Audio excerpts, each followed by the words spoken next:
La nuit du désert. Poème en 6 chants.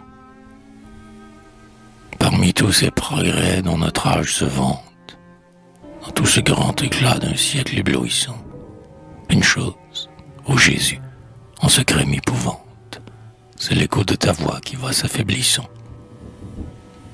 Victor Hugo. Dans les voies intérieures. Conclusion de ce siècle est grand et fort. Soir au désert.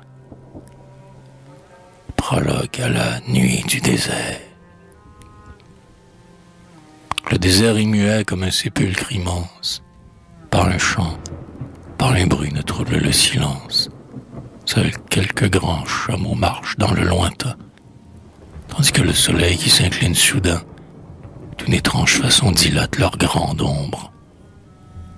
L'air paraît enflammé, des nuages d'or sombre, fantômes couronnés, faits de pluie et de feu, traversent au galop l'infini pur et bleu, répandant sur l'argent des 1000 grains de sable, quelques reflets changeants qui fuient, insaisissables. À l'horizon, là-bas, dans un miroitement, un lac au flot profond repose doucement. Quelques rayons dorés dansent encore sur sa grève, puis disparaît d'un bond, et le lac, comme un rêve, s'efface lentement dans les brumes du soir.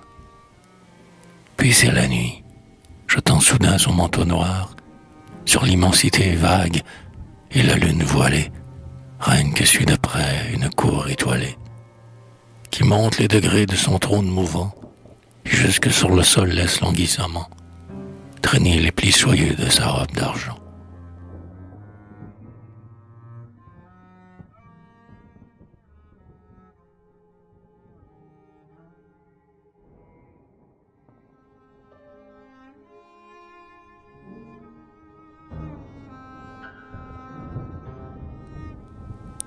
Chant 1.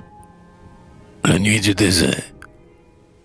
Lorsqu'un homme a tracé durant son court passage, au milieu des humains quelque profond sillage, si l'œuvre de ses mains ne meurt pas avec lui, au jour qu'il doit descendre en la profonde nuit, une invisible main pose sur son tombeau, avec un trait de flamme, un mystérieux sceau.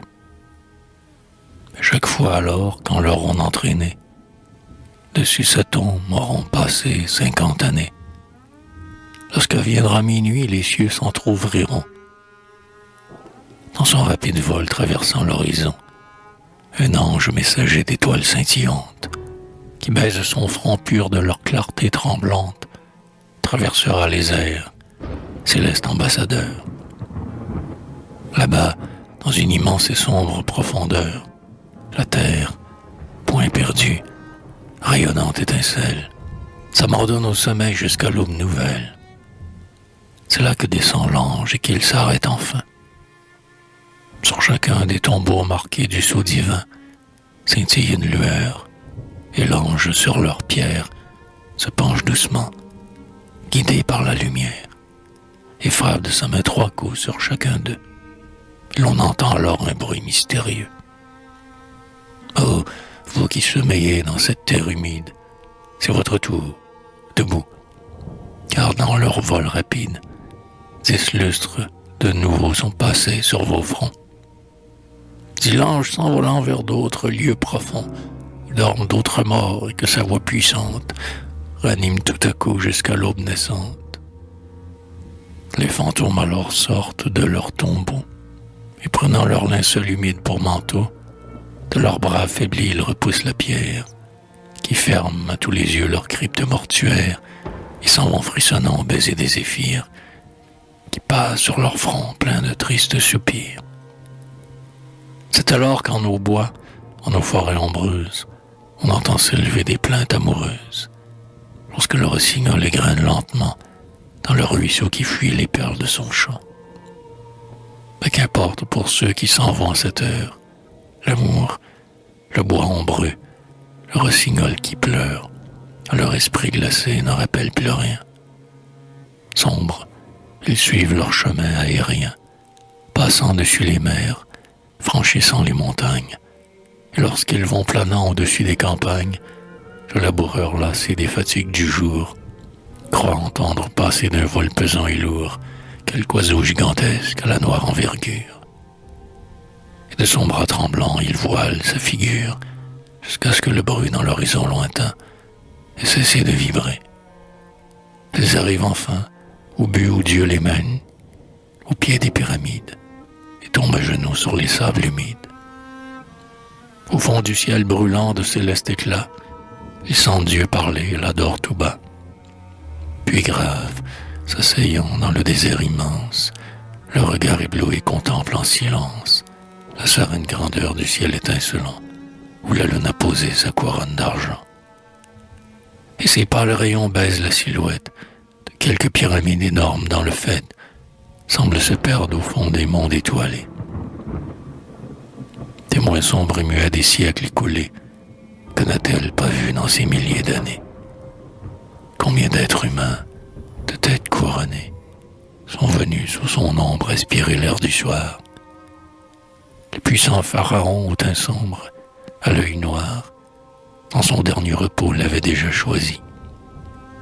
Et 4 fois 1000 ans dans leur marche suivie ont passé depuis lors sur son front indompté, sans que le temps jaloux de temps d'antiquité ait pu des coups tranchants de sa faux meurtrière parvenir à briser la puissante barrière qu'a placée autour d'elle une invisible main.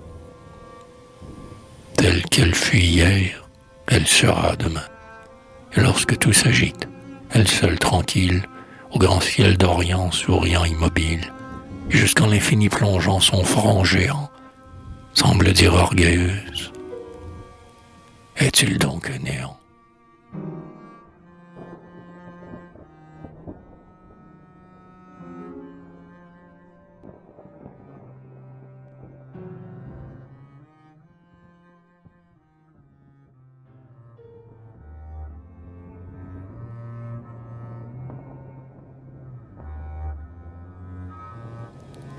Chant 2. Les 4 ombres. À l'heure de minuit, la lune était sereine. Un long frémissement passa dessus la plaine, et du nord, du midi, de l'est, de l'occident, 4 spectres venaient d'un pas tranquille et lent.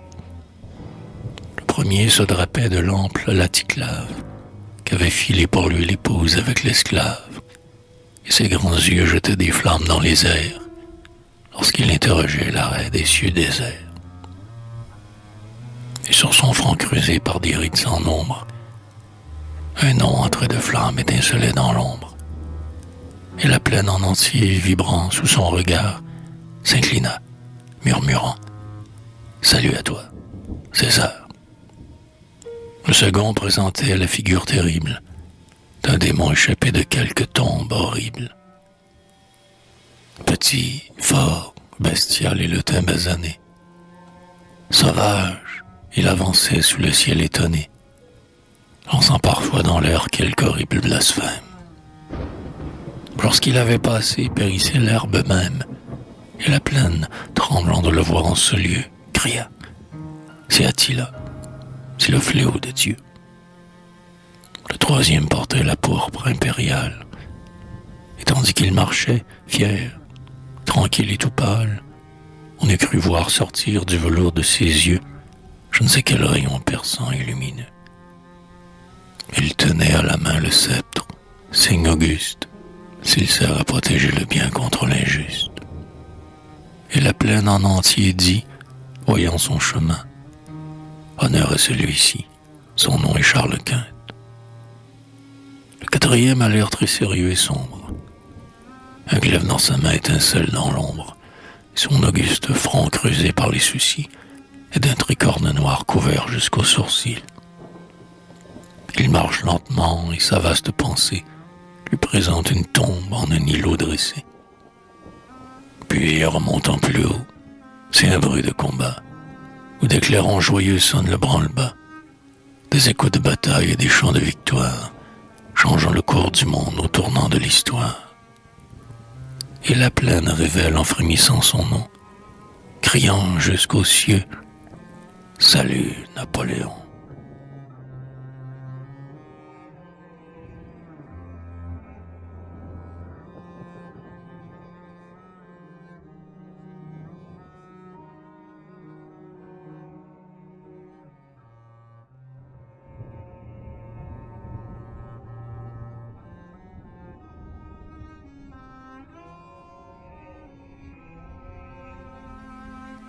croix, la cinquième ombre. Quelques loups affamés aux longs hurlements rauques, 4 sphinx de granit aux yeux mornes et glauques, depuis 4000 ans immobiles aux pieds de la pyramide aux flancs noirs, au front altier, semblent attendre là, dans leur fierté profonde, le jour qui luira sur la ruine du monde. C'est le décor sauvage et plein d'étrangeté qui du sombre désert remplit l'immensité. La rosée a rendu les grands sables humides, et la lune, éclairant de ses clartés splendides, les espaces du ciel aux horizons sans fin, aux fantômes d'hier indiquent le chemin. Ils avancent tous 4 et sans bruit dans la plaine. Un chaud zéphyr d'été glisse à tiède haleine sur leur corps décharné au souffle de la mort, et du froid du tombeau tout frissonnant encore, devant leurs yeux ternis par la lourdeur des âges, passe avec grand bruit de sinistres images, des ombres de grandeur, des spectres d'univers, qui, montés jusqu'aux cieux, sont croulés aux enfers. Soudain, c'est comme un bruit de trompe résonnante. Il passe dans le ciel une flamme éclatante, et dans le groupe auguste un inconnu paraît. Il ne porte sur lui rien d'éclatant. Il est jeune, intrépide encore. Une flamme divine brille dans son regard. Sa lèvre fière et fine indique qu'il possède un courage indompté. On sent que quoi qu'il dise, il dit la vérité. Il est là qui se tient calme, grave, immobile, jetant sur les Césars son beau regard tranquille. Mais soudain Attila pousse un ricanement. Quel es-tu, toi qui viens nous troubler maintenant? Qu'as-tu fait de si grand pour oser à cette heure de laisser comme nous ta sinistre demeure? Ceux-ci, je les connais, le bruit de leur exploit, jusque dans mon tombeau me trouble maintes fois. Mais toi, pauvre inconnu, près de nous qui t'amène, pourquoi te déranger et prendre cette peine? Nous sommes 4 rois qui tous avons tracé dans le monde un sillon qu'on n'a point effacé. Tous 4 d'un seul mot faisions courber les têtes, ainsi que des roseaux soufflent des tempêtes. Pendant qu'il suffisait d'un signe de nos doigts pour du monde atterrer et bouleverser les lois. Et toi dont nul ici ne connaît l'humble histoire, tu te mêlerais au reste de tant de gloire. Et sortant inconnu de tant d'obscurité, tu voudrais approcher de notre majesté. Pauvre insensé, va-t'en. D'un étrange sourire, l'étranger souriait. Si l'on venait vous dire que j'ai fait plus que vous tous ensemble, Attila, quelle réponse, ô roi, feriez-vous à cela? Quoi, ta tombe, étranger, est-elle si profonde qu'elle n'ait rien perçu des rumeurs de ce monde? Dit César. Entends donc ce que nous avons fait. Nous jugerons après si ta gloire en effet peut élever son front plus haut que notre gloire. À notre tour, chacun, racontons notre histoire. Ce que nous avons fait de grand, de bien, de bon. Commencez-vous, César, lui dit Napoléon.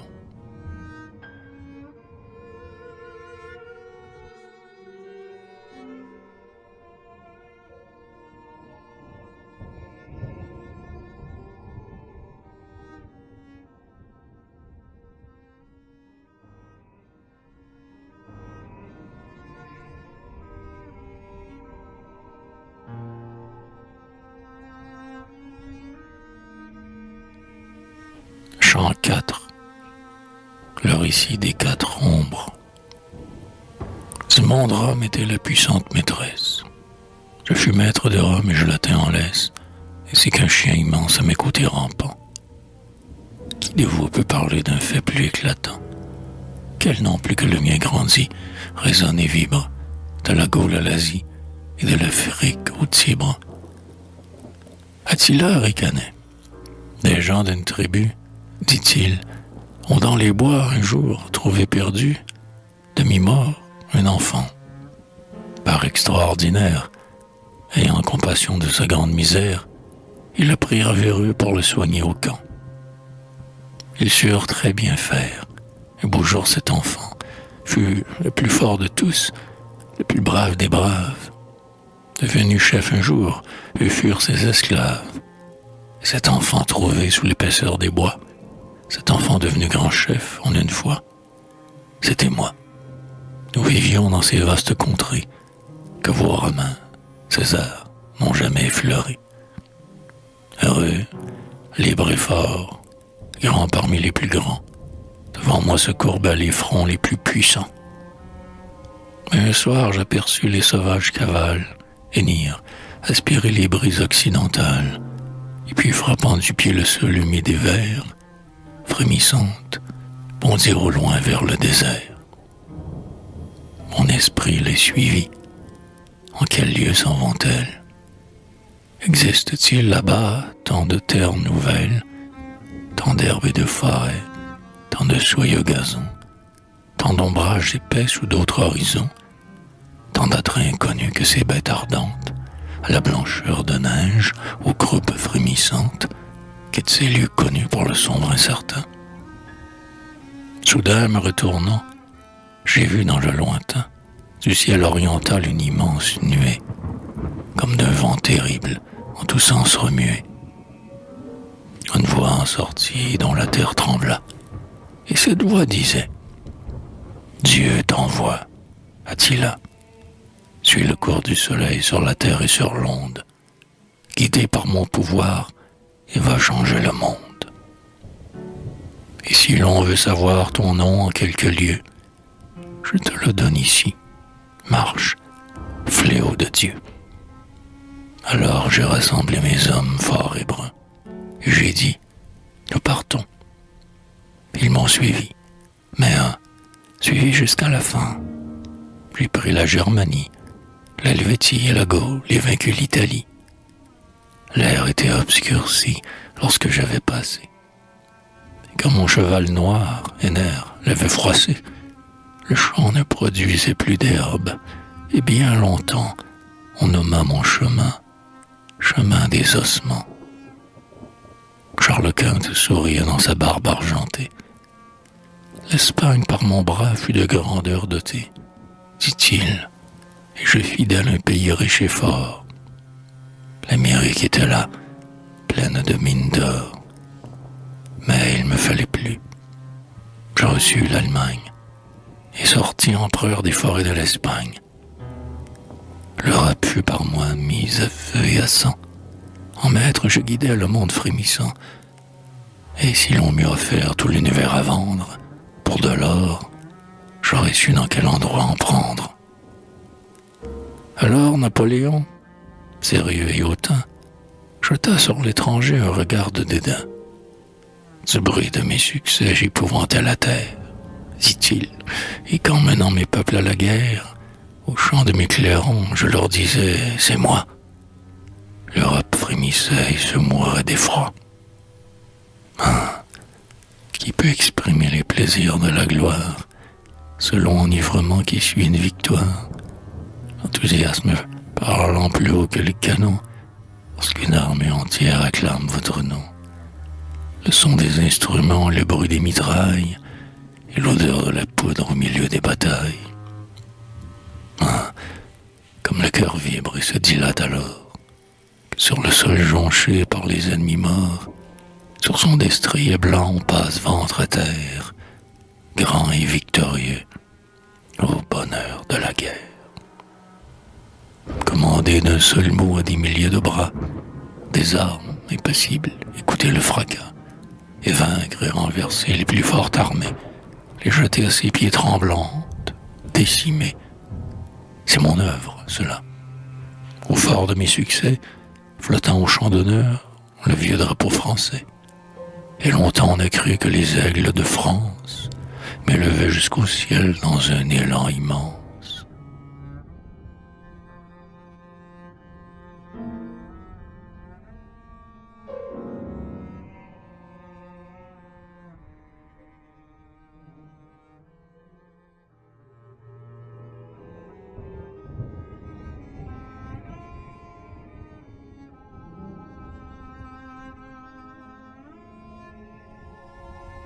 Chant 5. Le ici de la cinquième ombre.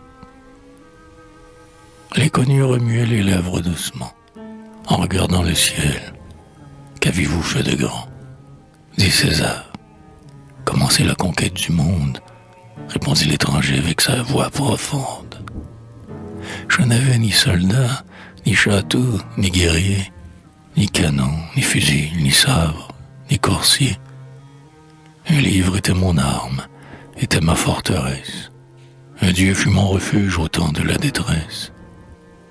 Je parcourus la terre, errant et méprisé, mis en prison souvent par l'épreuve brisée. Mais toujours plus joyeux au sein de la souffrance, espérant au plus fort de la désespérance, j'ai pu répandre au loin la sainte vérité, annoncer aux pécheurs qu'il était racheté par un Dieu plein d'amour, et suivi de mes frères, ramener les humains de leur vaine chimère. Et mon maître à la fin, pour prix de mon effort, m'accorda pour son nom de recevoir la mort. C'est là ce que j'ai fait, l'œuvre de ma faiblesse. Je ne sais pourquoi, dans sa grande sagesse, un céleste pouvoir m'a fait quitter les cieux, afin de vous trouver dans ces terrestres lieux.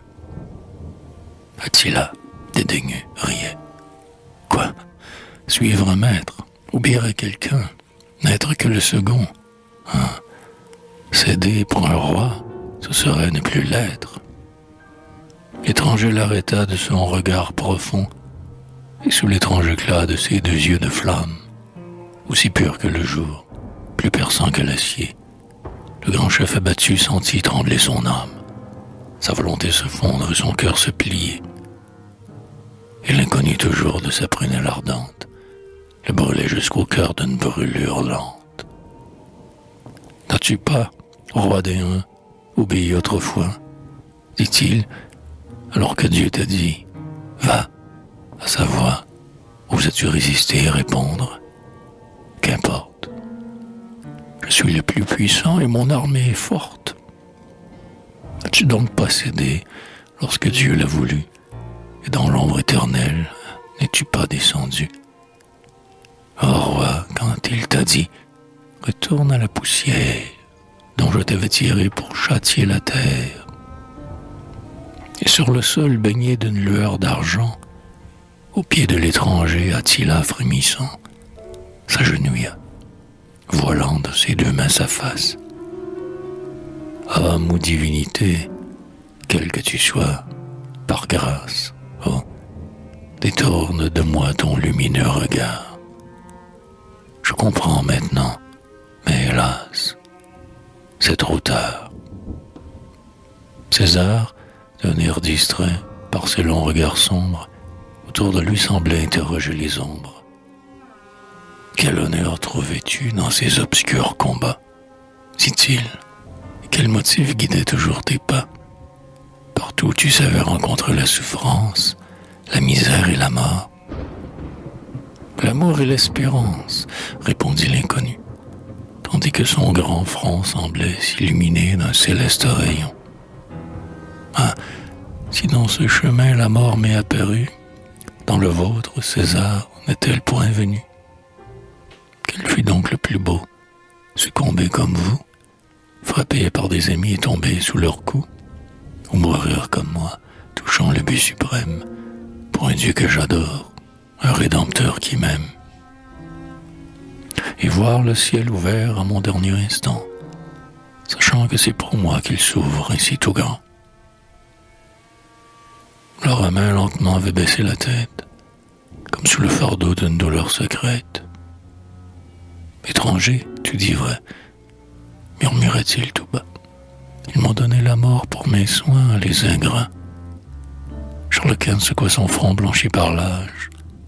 Pourquoi de ton pouvoir n'as-tu pas fait usage pour tâcher d'acquérir du savoir et de l'or? Pauvre insensé, crois-moi, il te fallait d'abord, avant de t'épuiser au service d'un maître, tâcher de réunir pour toi quelque bien-être. À quoi te servit-il de rester ici-bas, misérable, ignorant, pauvre jusqu'au trépas? L'inconnu vers le ciel élevait sa figure. Ignorant, disait-il presque dans un murmure. Seigneur, Tu le connais, ignorant leurs yeux. C'est vrai. Je n'ai rien su de ce qu'ils savaient, eux, car cela m'a suffi de connaître ta grâce, d'avoir jusqu'à la fin pu marcher sur ta trace, enseigné par ta voix et fort de ton amour, d'avoir vécu pour toi jusqu'à mon dernier jour. Et puis vers l'empereur tournant sa pâle tête. Vous qui de la richesse avez atteint le fait, Charles Quint, avez-vous trouvé là le bonheur? Ah non. Il vint un jour le dégoût au cœur, fatigué de ses bien trompeuses promesses. Tout votre être envahi par de mornes tristesses. Vous avez déposé le sceptre trop pesant sur les noirs escaliers d'un antique couvent. Et lassé d'exister, de vous-même et du monde, dites, que cherchiez-vous en cette paix profonde, lorsque passant vos nuits à côté d'un cercueil, rassasié de jour, vous portiez votre deuil? Si ce n'est ce bonheur dont votre âme altérée cherchait partout en vain la trace désirée. Eh bien, je l'ai trouvé, ce bonheur, Charles Quint, mais ce fut sur un autre et plus rude chemin. Non point en poursuivant la terrestre puissance, mais lorsque dépouillant ma propre volonté, j'ai pour servir mon Dieu pleuré, prié, lutté, et vaincu par son nom. Ô joie immense et pure, qui d'une éternité jusque dans l'autre dure. Inexprimable amour de ce maître divin, qui jusqu'au dernier jour m'a conduit par la main, qui m'a montré l'étoile étincelant dans l'ombre, qui m'a donné la joie au sein du chemin sombre. Alors Napoléon, levant ses yeux songeurs, jusqu'au ciel étoilé plein d'étranges rougeurs, vint près de l'inconnu. Pour jouir de la terre, que m'a-t-il donc manqué? Les plaisirs de la guerre, la gloire, la richesse. Ah, j'avais tout cela. Un jour, hélas, c'est vrai, la fortune croula, et tombé tout à coup du haut de la puissance, je dus t'abandonner, mon immortelle France. Mon cœur aurait voulu t'élever jusqu'au ciel. J'ai voulu te donner un renom immortel, te voir grande et superbe, et n'ai reçu pour toi que l'exil. Et l'exil, c'est la mort pour un roi. Mais dois-je l'avouer, sur la terre lointaine, lorsque j'ai épuisé la coupe de ma peine, lorsque j'ai bien compris que c'est lui bien-aimé que je pleurais, je ne le reverrai jamais. Lorsqu'enfin résigné, je sus courber la tête, j'eus le cœur moins troublé qu'après une conquête. Et je compris qu'au fond de ce tombeau, j'avais, et que partout ailleurs, pu rencontrer la paix. L'inconnu souriait d'un étrange sourire. Ce qui vous a manqué, je m'en vais vous le dire, au puissant empereur. Il vous manqua l'amour. Cet amour infini qui grandit chaque jour, le cœur 3 fois heureux que sa flamme domine. Il vous manqua d'aimer d'affection divine, ce peuple que le ciel remettait en vos mains.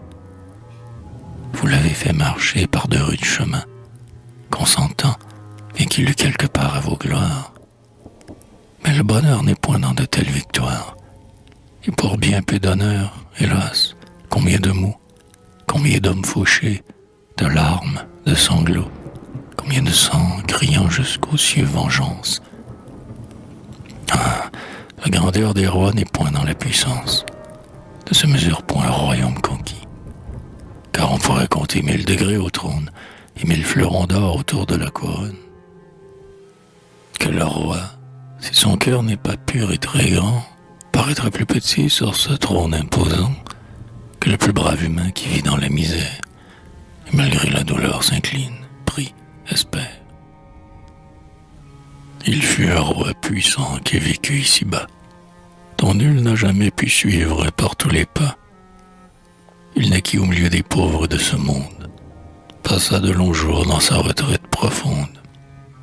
S'il eût voulu, pourtant, l'univers dominé, sous ses ordres divins se serait incliné. D'un geste, il aurait pu bouleverser la terre. Mais il avait rêvé de grandeur plus austère. Son peuple gémissait sous un joug odieux. Il avait repoussé, miséricordieux. Il venait cependant pardonner aux coupables, ouvrir un ciel de joie à tous ces misérables. Rien ne lui empêchait d'être riche et puissant. Le chemin du bonheur s'ouvrait pour lui tout grand. Les siens s'égaraient dans une sombre route. Le monde lentement se noyait dans le doute. Il lui demeura pauvre avec les malheureux. Lui, plus grand des rois, il donna tout pour eux. Son repos, son bonheur, sa gloire, enfin sa vie, ayant au dernier jour la douleur infinie d'être trahi par ceux qu'il venait racheter. La mort le menaçait, il eût pu l'éviter. Laisser son peuple ingrat s'enfoncer dans l'abîme, et lui fermant son cœur, s'élever à la cime des honneurs, de la gloire. Il ne l'a pas voulu, car s'il l'eût fait, le monde eût succombé, perdu, et ne reculant pas devant le sacrifice, il aimait mieux servir la divine justice. Peu comprirent alors sa divine grandeur, peu connurent l'amour qui remplissait son cœur. Et moi qui, bien longtemps, plein d'impuissante rage, ne rêvais contre lui que bataille et carnage, lorsqu'un jour, sous sa main me tenant abattu, il me dit « Pourquoi donc me persécutes-tu » J'ai senti tout mon cœur sous son regard se fondre, à peine comprenant ce qu'il fallait répondre. Quand le calme enfin se fit dans mon esprit, je m'étais enrôlé sous le drapeau du Christ.